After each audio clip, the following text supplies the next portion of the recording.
Seguindo então, falando um pouco já sobre não só o discurso, como mencionou agora o Andreas, a gente mostrou um trecho agora há pouco também, mas também já sobre um pouco da formação da equipe do futuro governo. O Jornal Globo, por exemplo, faz uma matéria trazendo alguns novos nomes cotados, além daqueles que já sabemos, como o Onyx Lorenzoni, que será chefe da Casa Civil, Paulo Guedes, o futuro ministro da Fazenda, o general Heleno para a Defesa, mas aí começam a aparecer, por exemplo, os nomes de Nelson Teich para a Saúde, Oswaldo Ferreira para infraestrutura e também alguns figurões que imagina-se, especulamos que estarão no governo, como Magno Malta, Gustavo Bebiano, que é o presidente do partido, e o astronauta Marcos Pontes, cotado para ciência e tecnologia. Joel, vamos lá. Olha, Silvio, falou-se que o Bolsonaro disse, né, que queria quebrar a regra do toma lá da cá, ia formar ministérios com outra cabeça, com outro princípio, que não fosse a troca de cargos e emendas parlamentares com partidos no Congresso. Tá cedo para dizer que ele de fato fará isso, porque tem muitos ministérios para preencher, mesmo ele eliminando alguns aí, a gente ainda tem várias cadeiras aí que estão abertas. Na verdade, ele fechou pouquíssima coisa até agora, como é natural. Ninguém espera que um presidente no dia seguinte à eleição já esteja com o ministério completo. É um trabalho que começa a ser feito agora. Mas com o pouco que o Bolsonaro já indicou, a gente está vendo qual o critério que pode ser alternativo ao toma lá da cá. É o critério que não é a escolha dos, digamos, os nomes mais notáveis, os que têm mais destaque em cada área, dos maiores especialistas de cada área no assunto, e sim daqueles que têm algo a ver com a área do Bolsonaro, mas já participam ou do seu projeto político ou estão alinhados ideologicamente com ele.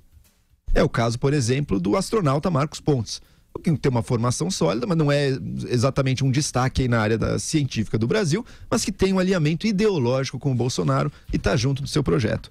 Também é o caso do Nelson Teich, aí, médico, e imagino que a gente vai ver mais figuras assim, que tem um alinhamento ideológico com o Bolsonaro, tem algo a ver com a área da qual ele está sendo indicado e, portanto, vai compor o ministério. Isso é um lado. O outro lado, políticos que já estavam alinhados com o Bolsonaro, também como Magno Malta, que estava alinhado com basicamente todos os presidentes aí recentes do Brasil, esteve junto também e é amigo de Bolsonaro, terá lugar no seu governo. Bolsonaro disse que com toda certeza Valdernei Avelino faria parte da sua gestão, então vamos esperar que parte será essa, qual a participação que ele pode ter.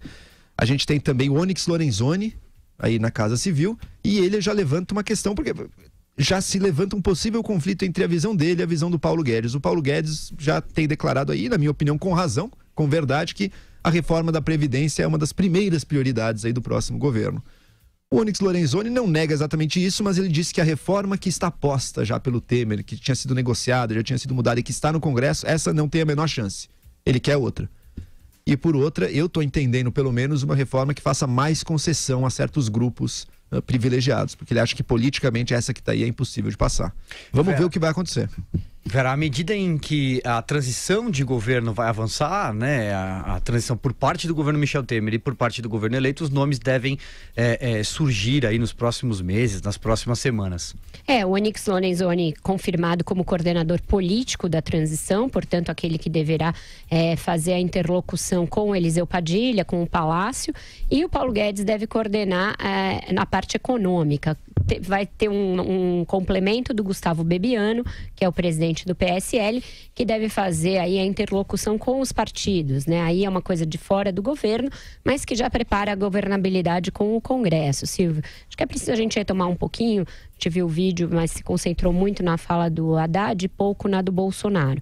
Teve 3 momentos de fala do Bolsonaro depois de eleito. Primeiro, uma live de agradecimento, algo improvisada, que ele usou ali o linguajar mais militar dele, falou em marcha para a vitória, falou ali, mas para agradecer os seus eleitores e usar aquele meio que o consagrou, que é o meio das redes sociais. Depois um discurso já escrito, é um discurso bem básico, não tem nenhuma erudição ali, não tem nenhuma citação, é um discurso que também ele fala diretamente aos eleitores e aos que estavam ouvindo, mas ele já traz algumas respostas importantes a fatores para os quais o Bolsonaro vinha sendo cobrado.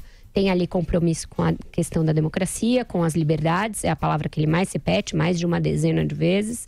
Tem ali garantia dos direitos, ele diz que isso não é só um compromisso, que não é só que ele vai ser escravo da Constituição, mas que seria uma promessa sua, e aí misturando um pouco a coisa de Deus, que aparece também várias vezes ao longo do discurso, e tem, pela primeira vez, talvez, enunciado assim de uma forma muito cabal, compromisso com reformas como a da Previdência. Então, isso é importante também.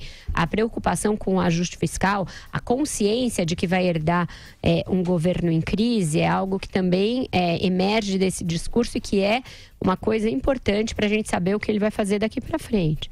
Então, eu acho que a partir desse discurso, a gente pode esperar que aquilo que a gente cobrava aqui neste programa, ao longo das últimas semanas, que se baixe a poeira, que se baixe a bola da retórica explosiva de campanha, que isso, pelo menos da parte do Bolsonaro, vá acontecer. Até porque ele precisa fazer uma transição, precisa designar uma equipe de trabalho, portanto vai precisar acenar com as pessoas com perspectivas para o mercado que o apoiou, para os eleitores que o apoiaram, e também o Bolsonaro precisa compreender a natureza da sua vitória. Assim como a gente cobrou que o Haddad entenda a sua derrota, ele recebeu o voto de 47 milhões de pessoas. Né? Porém, 57 milhões de pessoas. Porém, 58 milhões de pessoas não votaram nele. Pessoas que foram às urnas. A maioria de quem foi às urnas não votou no Bolsonaro.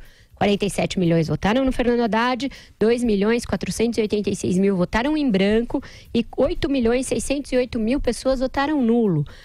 Isso fora o grande contingente de que simplesmente se absteve de ir votar. Então existe uma maioria do eleitorado brasileiro que ainda não está ganha para o projeto do Jair Bolsonaro e para qual ele vai governar. E ele disse ter consciência de que vai ter de governar para todos.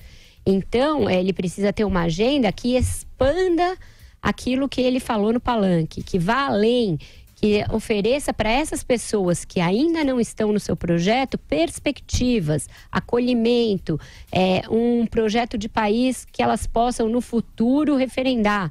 Eu acho que todo mundo que emerge como líder político, que é o que acontece agora com o Bolsonaro, ele foi um fenômeno eleitoral, mas agora vai começar a tentar se consolidar como um líder político, precisa sempre ampliar o seu espectro. Ele se fez na base do antipetismo, do antilulismo. Agora ele vai ser o produto daquilo que ele ofereceu ao país como presidente da República. Então, acho que o discurso dele é um bom ponto de partida para isso. Que se apague ali todo aquele passado, algo histriônico, algo homofóbico, algo preconceituoso ou o que quer que seja, e que se desenhe um estadista a partir desse discurso inaugural aí da sua presidência. Vamos lá então, Andreasa, seguindo aí mais uma rodada sobre a fala do Bolsonaro e os nomes que a gente apresentou agora como futuros prováveis ministros. Acho que a Vera colocou bem a questão dos discursos. O primeiro, a live, foi fraco, eu achei insuficiente. Ele já era presidente eleito, já não se fala nessa condição para segmentos da sociedade, não existe mais o eleitor do Bolsonaro, uma vez que o sujeito se torne presidente do Brasil, presidente eleito, falou em público, falou para todo mundo. Então acho que houve um equívoco ali, porque acabou sendo a primeira manifestação pública do presidente eleito. Aquela live improvisada com um discurso com uma retórica eleitoral excessiva, descabida. O segundo, supostamente o oficial, mas não foi o primeiro, o segundo lido, foi um bom discurso. É preciso reconheçamos aqui. Um bom discurso endereçando os elementos mais importantes, os desafios mais importantes, os compromissos fundamentais de um presidente da República. Nenhum favor assumir compromisso com a liberdade e com a Constituição.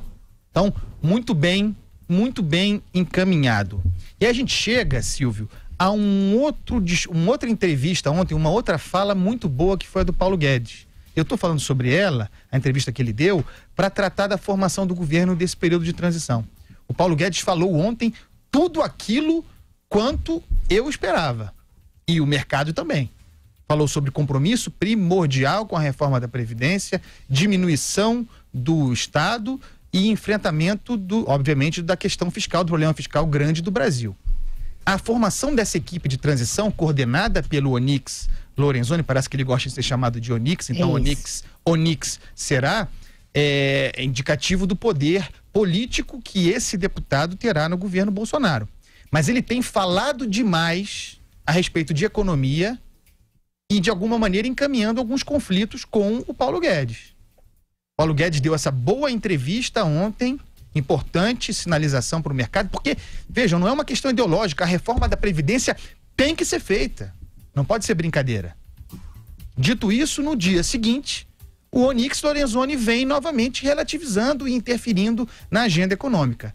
Há evidentemente um conflito aí para o qual Paulo Guedes ainda não se lançou. Sabiamente ainda não se lançou. Nessa equipe de transição, temos o Onyx, poderoso, falando demais. Temos o Paulo Guedes, supostamente a partir de amanhã, numa reunião, já apresentando ao Brasil alguns nomes da sua equipe econômica.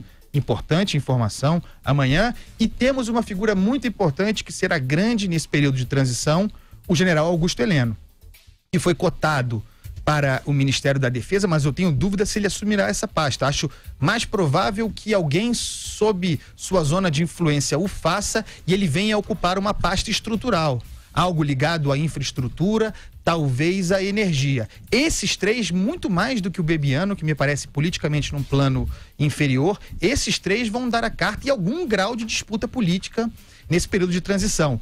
Mais uma coisa sobre Magno Malta, não me surpreenderei se nós tivermos em breve um Ministério da Família, exatamente isso, coordenado, e do bem-estar social, algo assim, comandado por Magno Malta, porque esse problema é um problema, Bolsonaro tem outros no seu núcleo duro, esse problema vai ter que ser resolvido com o Ministério. É tomar lá da cá, de alguma maneira.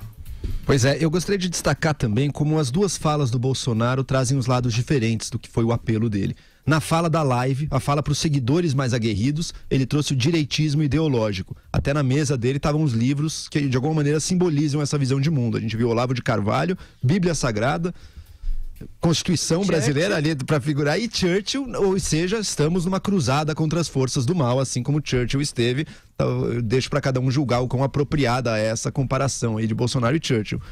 E ali ele representou um direitismo mais conservador, uma visão mais reacionária um pouco, e aguerrida dessa campanha que se criou ao redor dele. No discurso para a mídia, uma visão mais economicamente liberal. Não está claro até que ponto as duas coisas são possíveis de caminhar junto e que possíveis conflitos podem surgir entre as duas. Eu acredito que ele vai tentar manter essas duas linhas por algum tempo ainda. Eu acho que sim. Isso é um dos motes, né, da campanha dele. Ele só se tornou palatável ao mercado quando encampou o liberalismo econômico trazido pelo Paulo Guedes. Porém, o sucesso dele com o eleitorado certamente não se deve tanto ao Paulo Guedes. As pessoas não querem saber de reforma da Previdência. Se deve mais a esse discurso conservador. É um dualismo que é difícil de equilibrar muitas vezes e que já se mostra frágil nesses conflitos entre dois homens fortes do seu futuro governo, mas que ele tem de manter porque é um dos segredos do seu sucesso, do que o trouxe até aqui. Então vai ser algo interessante de ver, vai ser muito novo.